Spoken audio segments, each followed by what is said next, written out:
வணக்கம். இன்று வாசிப்பாரத்தை நான் தொகுதியை பற்றி வாசிக்கப் போகின்றேன். தொகுதி 5 நிலங்களில் ஒன்றாகும். இதனை டோன் ஜெர்மனில் அழைக்கப்படும். நாம் தொகுதிகளில் பல விடயங்களை செய்ய முடியும்.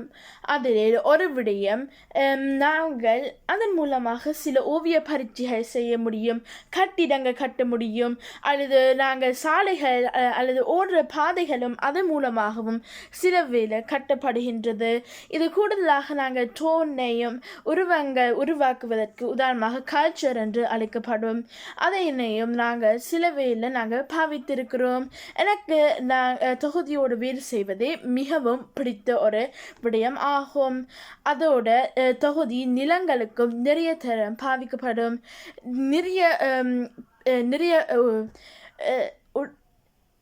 சட்டிகளையும் தொகுதி மூலமாக உருவாக்கப்பட்டது.